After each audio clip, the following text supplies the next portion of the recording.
Hello, everyone. Good morning and a heartfelt welcome to our Unitarian Universalist Fellowship here in San Miguel de Allende. Muy buenos días a todos y una cálida bienvenida a nuestra comunidad unitaria universalista de San Miguel de Allende. We're really grateful to have you here with us today as we gather in this shared space of exploration and reflection. En verdad estamos muy agradecidos de tenerlos a todos aquí el día de hoy, reunidos en este espacio compartido de exploración y reflexión. In our fellowship, we embrace a rich tapestry of beliefs and perspectives, from Christians and Jews to nature mystics, pagans, atheists, and agnostics. Here, we honor the questions that connect us and the diverse paths that lead us to understanding. We invite you to bring your whole selves into this space as we engage in thoughtful dialogue and celebrate the beauty in our differences. En nuestra congregación abrazamos un rico tapiz de creencias y perspectivas que incluyen a cristianos y judíos, místicos de la naturaleza, paganos, ateos y agnósticos. Aquí honramos las preguntas que nos conectan y los diversos caminos que nos llevan a la comprensión. Te invitamos a traer a tu ser completo en este espacio, mientras participamos en un diálogo reflexivo y celebramos la belleza de nuestras diferencias. As we begin, let us take a moment to acknowledge our interconnectedness. Together, we seek not only to question what we know, but also to embrace the mystery of our existence, an adventure that requires both courage and honesty. Al comenzar, tomemos un momento para reconocer nuestra interconexión. Juntos buscamos no solo cuestionar lo que sabemos, sino también abrazar el misterio de la existencia, una aventura que requiere tanto valentía como honestidad. I am Paola Turandot, our service leader for today, and I thank you for choosing to be part of this meaningful gathering. Before we move into our service, I'd like to extend a warm welcome to our visitors and share a few announcements. Soy Paola Turandot, su líder de servicio el día de hoy, y agradezco a todos ustedes por elegir ser parte de nuestra significativa reunión. Antes de comenzar, tenemos un par de anuncios y nos gustaría extender una muy cálida bienvenida a todos nuestros visitantes. So just a reminder, after the service, those who are on Zoom connected can stay later on for discussion, while those present here in Aldea are welcome to join us for cookies and coffee and check out the welcome table with lots of information and opportunities on how to become a member and information on our Social Justice Foundation. And also, come and bring friends to our Thursday lunch and games event here in San Miguel de Allende. If you're here visiting us with us today, please stand so that we can greet you personally after the service. Do we have any visitors right here today? Okay.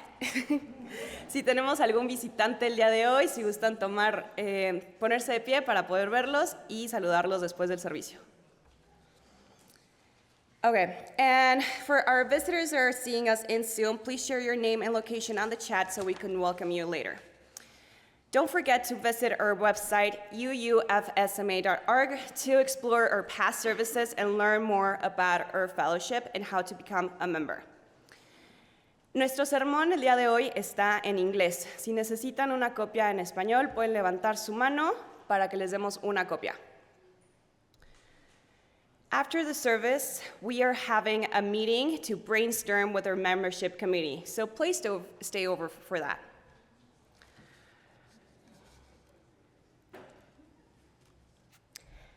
Now, let us center ourselves and prepare our hearts as we enter into our time of worship by lighting our challenge with words from Dag Hammarskjöld. Each morning, we must hold out the chalice of our being, to receive, to carry, and to give back. Cada mañana debemos extender el cáliz de nuestro ser, para recibir, para elevar, y para devolver. Now let's join together in song, hymn 354, We Laugh, We Cry, verses 1, 3, and 4. I invite you to rise in body or spirit and remain so for a covenant. The words are in your hymnal and they will also appear on your screen.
now, I invite you all to join together in reciting this fellowship unique covenant.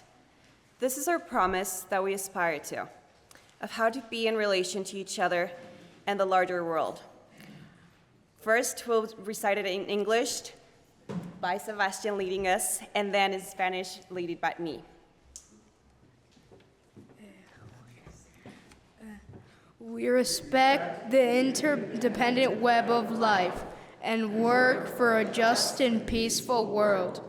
We encourage the search for truth and meaning, strive for compassion in our relationships, and seek values that will benefit our lives and the lives of others. This is our covenant. Respetamos todos los estilos de vida dentro de su red interdependiente y trabajamos por un mundo justo y pacífico. Alentamos la búsqueda de la verdad y la comprensión total. Nos esforzamos por mantener compasión en nuestras relaciones y buscamos valores que beneficien nuestras vidas y las vidas de los demás. Este es nuestro convenio.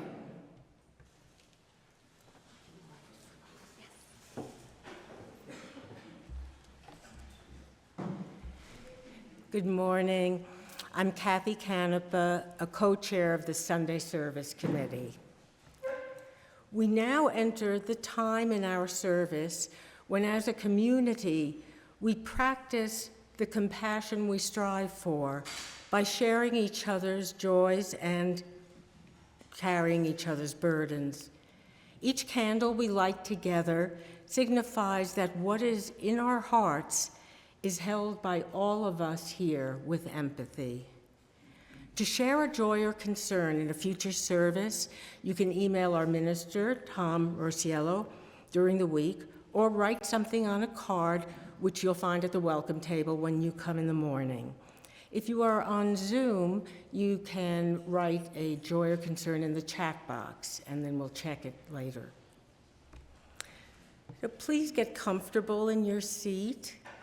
Take a breath so you can feel each other's presence.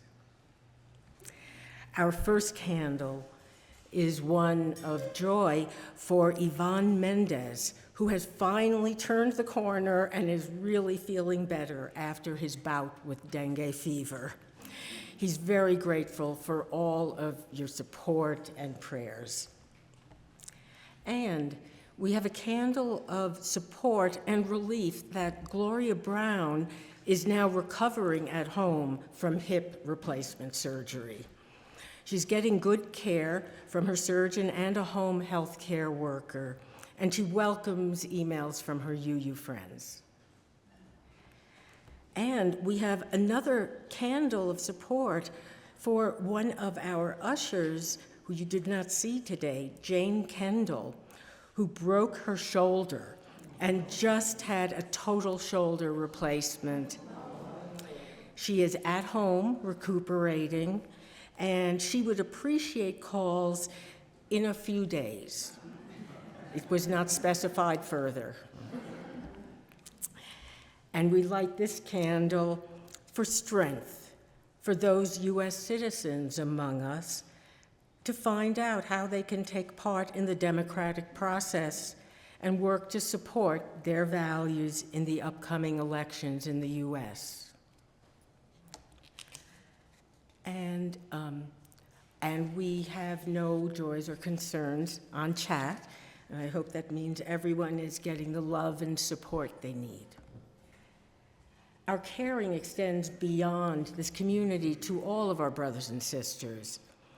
So we continue to hold all the people suffering from the war in the Ukraine on both sides with great compassion.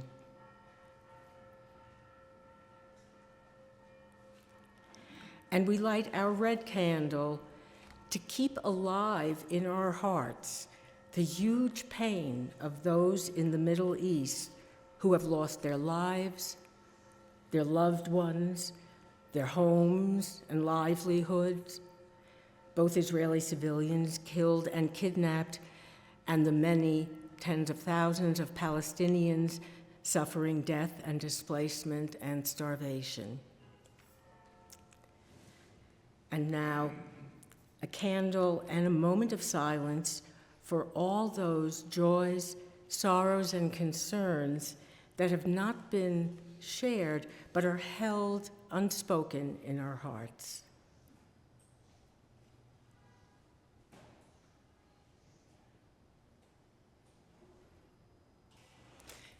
Thank you. We now go to Reverend Arvid, who will lead us in a meditation. I'm very happy to be here with you. I'm honored to be here with you. Just looking around the meeting house, I see some familiar faces. Hello. I'm inviting you now to take some deep breaths and feel yourself in your chair in this present moment. You can take this time to do whatever will refresh your spirits. You can pray, meditate, take a moment of quiet and reflection.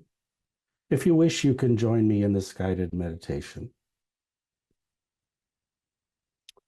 So look inside your heart and see what it is that you most long for in your life right now.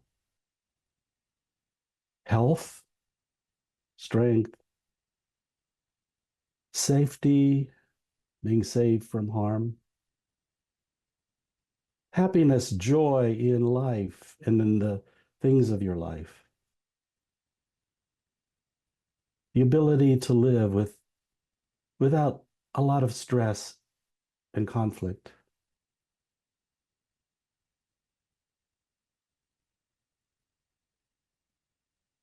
Being appreciated, loved by the people you love and care about, your friends, your family, the community. Just notice how those longings move in your heart.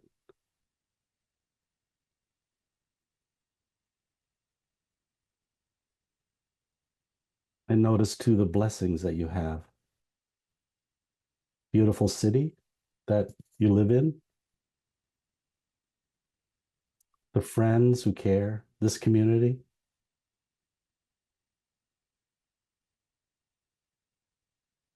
The necessities of living,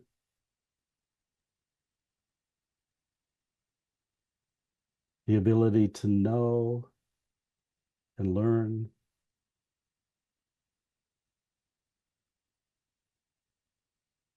What is it that blesses you in your life? And let that move into your heart.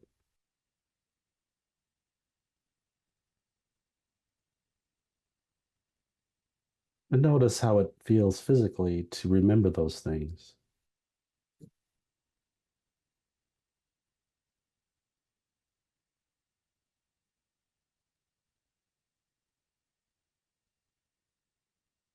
Some people call what we just did prayer. Amen.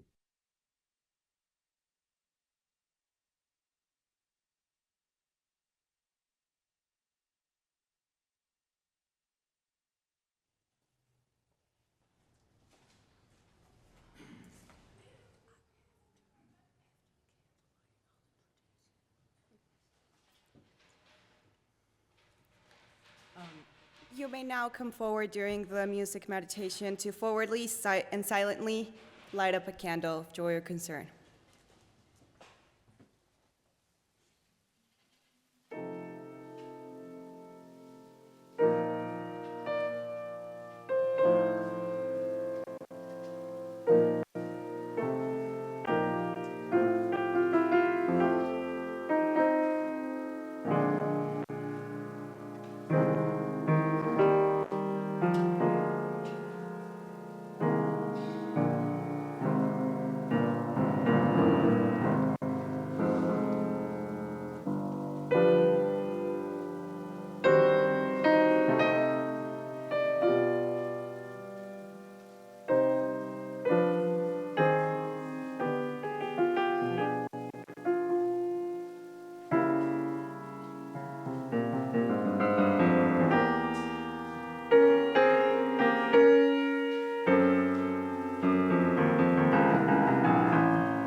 You know, one of the things that most surprises people who are just discovering are Unitarian delighted Universalism is that have- within our pluralism, along with Christians and Jews, nature mystics and pagans, are a good many atheists and agnostics.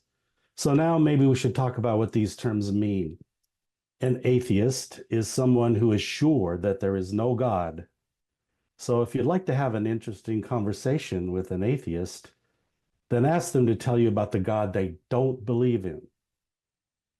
Very often people call themselves atheists because they've rejected a childhood concept of God, you know, the old man with the gray beard who exists outside of the universe and capriciously makes things happen. Sometimes people who call themselves atheists actually do believe that there's an underlying principle or force or power or mind at work in the world, in the universe. But there are people who are atheists who have thought this through and will give you cogent arguments for the non-existence of any kind of God. Some time ago, there was a feature on National Public Radio about the great 19th century scientist Thomas H. Huxley, who actually invented the term agnostic. In Greek, the word gnostic means to know. Now, unlike in English and like in Spanish and many other languages, there are two verbs to know, for to know. One is to know about something, to know a fact. The other word for to know is to know by personal experience or acquaintance, to know a person. So the Greek word gnostic means that latter kind of knowing. So if you add the prefix "a" in front of it, it negates it. So agnostic means one who does not know from personal experience. So Huxley tells about how he came to invent this term in 1899. When I reached intellectual maturity, he said, and began to ask myself whether I was an atheist, a theist, or a pantheist, a materialist, or an idealist, a Christian, or a free thinker, I found that the more I learned and reflected, the less ready was the answer, until at last I came to the conclusion that I had neither part nor art with any of these denominations except the last. So I took thought and invented what I conceived to be an appropriate title, agnostic. It came into my head as suggestively antithetic to the Gnostic of church history, who professed to know so much about the very things of which I was ignorant. Huxley goes on to say about the faith of agnosticism in the language of his time. Every man should be able to give a reason for the faith that is in him. Positively, the principle may be expressed in matters of the intellect. Follow your reason as far as it will take you without regard to any consideration. Negatively, in matters of the intellect, do not pretend that conclusions are certain which are not demonstrated or demonstrable. That I take to be the agnostic faith. So, as I read you these quotes, and as I listen to the way T.H. Huxley struggled with the universe in both his religious and his scientific thinking, I see in this stance both honesty and courage.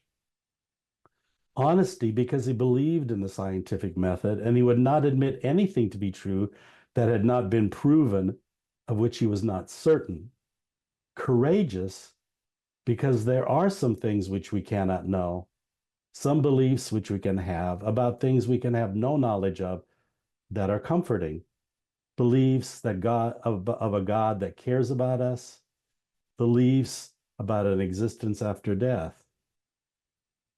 Huxley said, I cannot know this, so I will not say I believe it, nor can I say that it is not true. It is a radical openness to truth. He was willing to be convinced with greater evidence of the existence of a God, but as he stood with his knowledge where it was, he could not say yes or no. John Horgan was the editor of Scientific American, and he wrote a wonderful book called Rational Mysticism. And it describes a quest that he undertook. This quest took him all over the world. He spoke to neurologists who were studying the effects of meditation, prayer, and mystical experiences on the human brain, people who were investigating psychoactive substances like psilocybin and LSD that led to what people claim was religious experience. And he talked to philosophers who tried to bring together science and religion.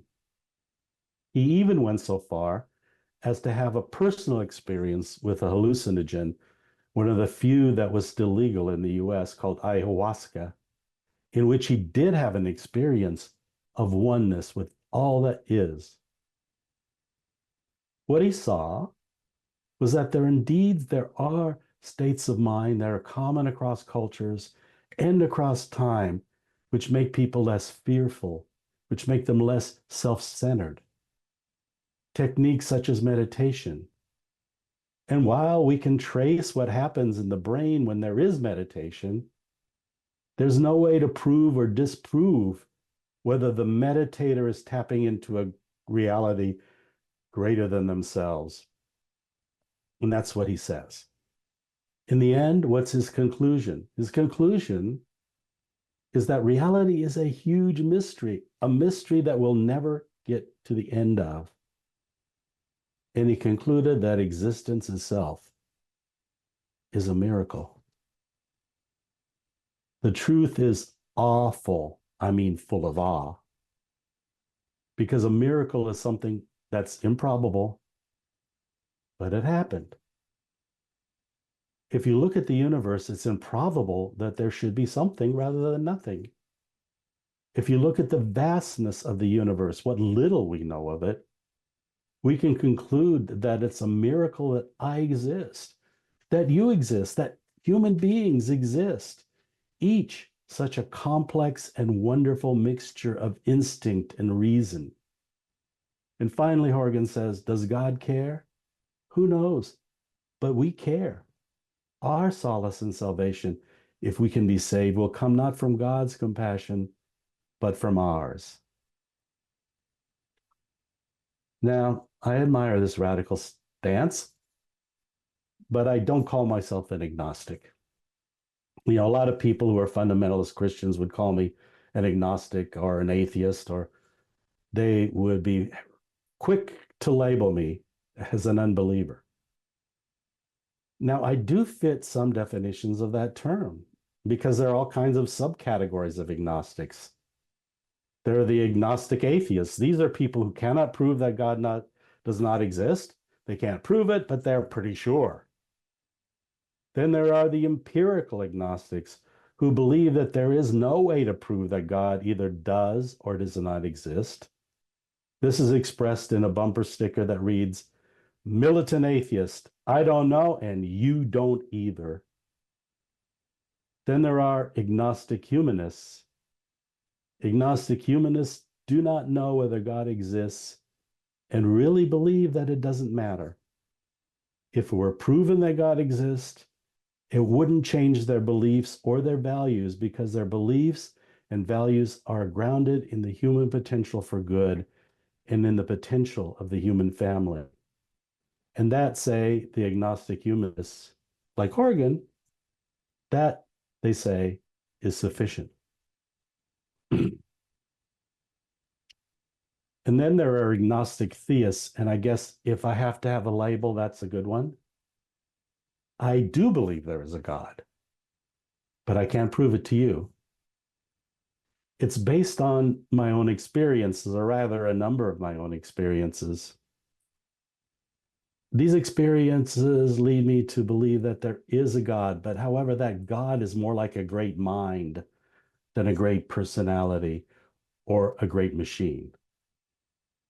I'm also a mystic, which means that I believe that this great mind, this huge consciousness out of which everything comes, which is God, is something that each of us participate in.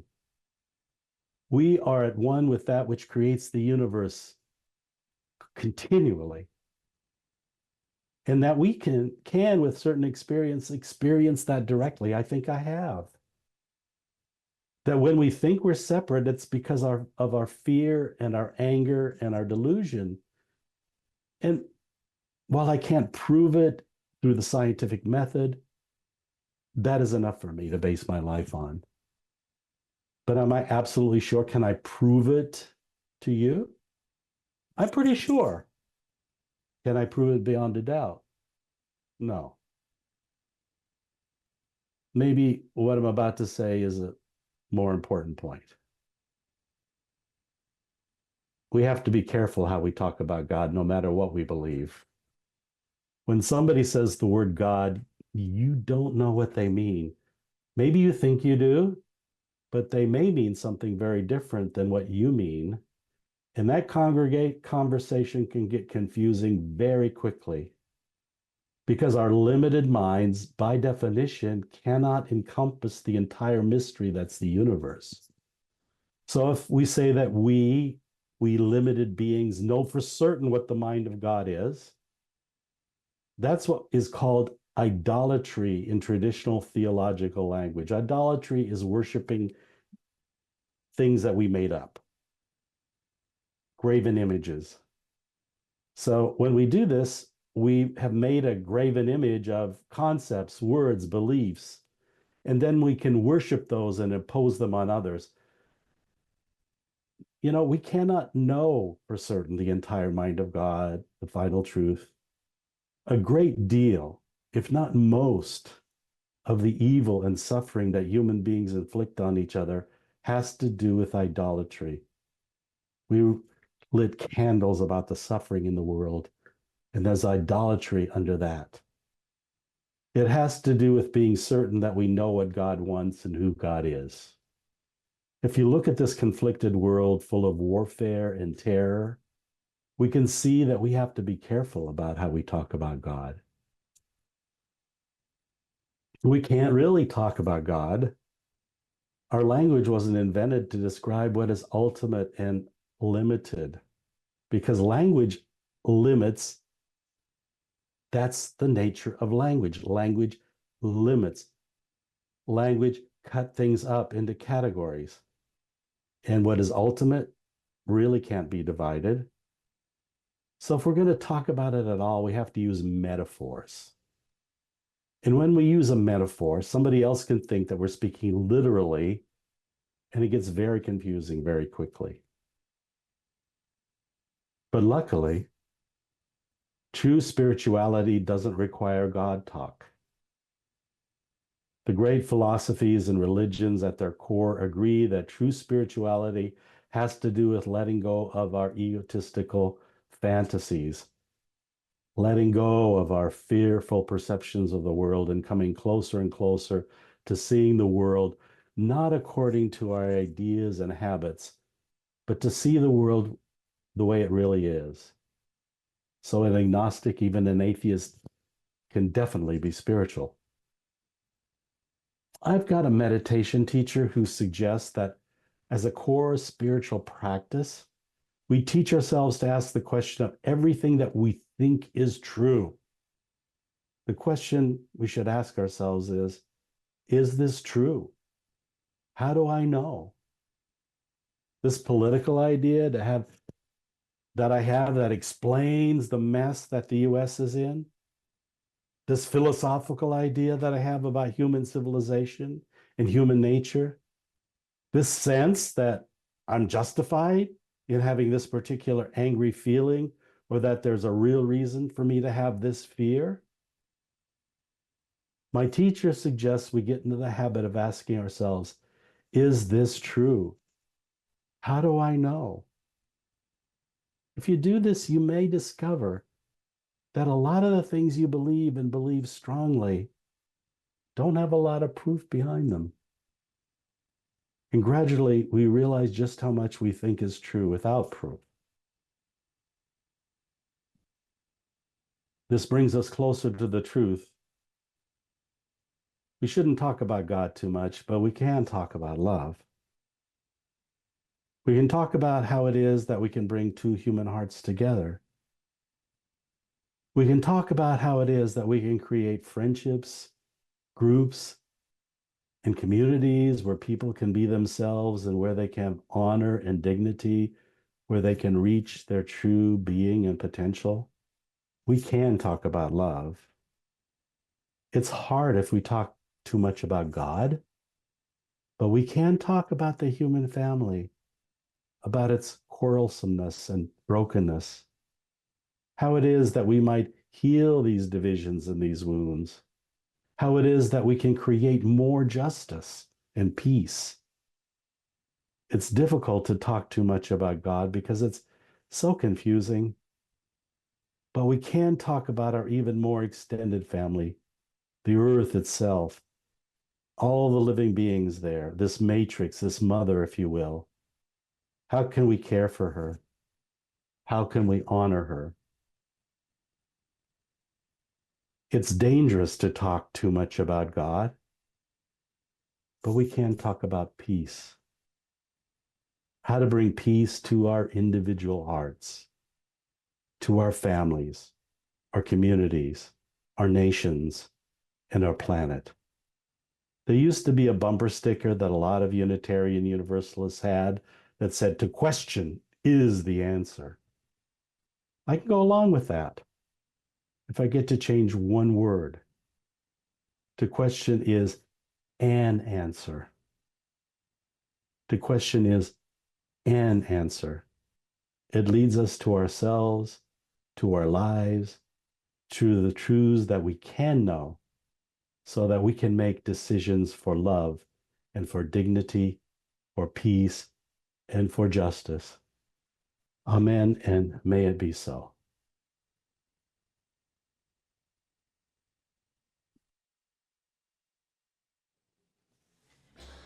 Thank you. That was marvelous, Reverend Dr. Arvid Straube. He led our meditation today and this beautiful sermon. We're really, really thankful for him. So now, as we gather in community, we recognize the importance of generosity and sustaining our fellowship and nurturing the work we do together. In the spirit of Unitarian Universalism, we acknowledge that each contribution, regardless of size, plays a vital role in making a positive impact in our collective journey. As the offering baskets are passed, let this moment serve as a reflection to your shared responsibility and the interconnectedness of our lives. Your support allows us to create a space where diverse voices can be heard and where exploration, compassion, and understanding thrive. Thank you for your generosity as we continue to cultivate an atmosphere of inclusivity and love in our fellowship.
And now, Let us join our voices together in song.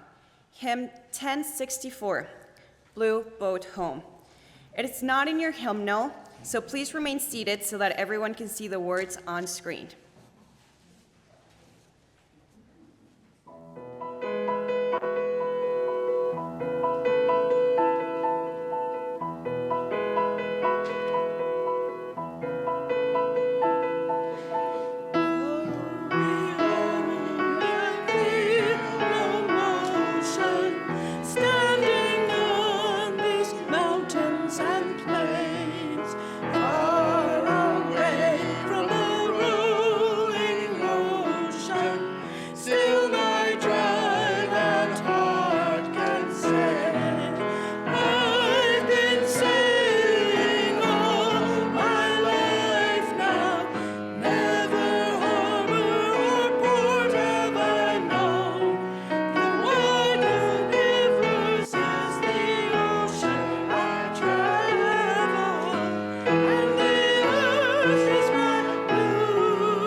Well, ideally, I like to introduce our speaker before he has spoken.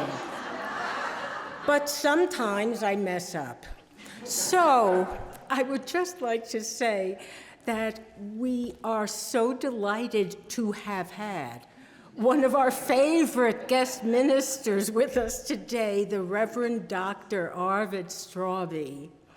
He has been here in San Miguel in person many times, and we're hoping he will be again, and that you will get to meet him and hear his introduction before he speaks. And so I just wanted to let you know that Reverend Straube has served Unitarian Universalist congregations for 35 years. He earned an MA in Divinity at the University of Chicago and a Doctor of Ministry with Meadville Lombard Theological School.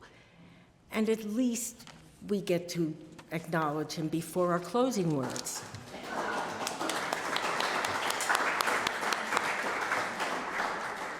Thank you, Cathy.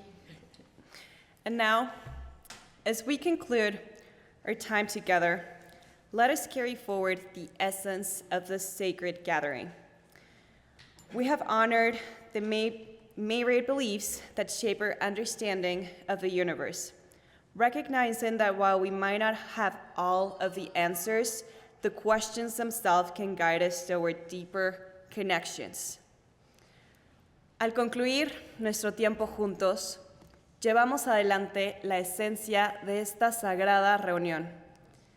Hemos honrado a las múltiples creencias que moldean nuestra comprensión del universo, reconociendo que, aunque no tengamos todas las respuestas, las preguntas en sí mismas pueden guiarnos hacia conexiones más profundas. In the spirit of curiosity and openness, let us extinguish the callous flame, symbolizing our commitment to seek truth and embrace the mystery of existence. The love we share, the stories we tell, and the connections we nurture are our most treasured gifts. En el espíritu de curiosidad y apertura, apagamos la llama de nuestro cáliz, simbolizando nuestro compromiso de buscar la verdad y abrazar el misterio de la existencia, el amor que compartimos, las historias que contamos y las conexiones que fomentamos son nuestros regalos más preciados. May we leave here today with gratitude for the journey of life, respect for the cycles of existence, and a dedication to fostering compassion and understanding our actions. Que salgamos de aquí hoy con gratitud por el viaje de la vida, respeto por los ciclos de la existencia y una dedicación a fomentar la comprensión y la compasión en nuestras acciones. Until we meet again, go forward in peace, love, and wonder of discovery. Hasta que nos volvamos a encontrar, vayamos en paz, amor y el asombro del descubrimiento. Thank you. Muchas gracias.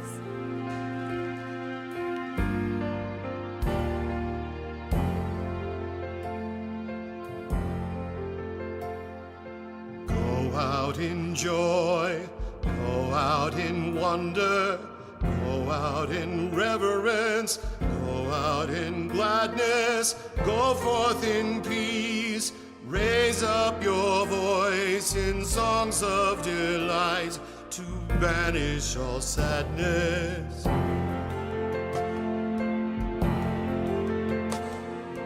Go out in joy, go out with courage, go with great bravery, go with full hearts, head to the world broken and beautiful, waiting for you to take up your parts.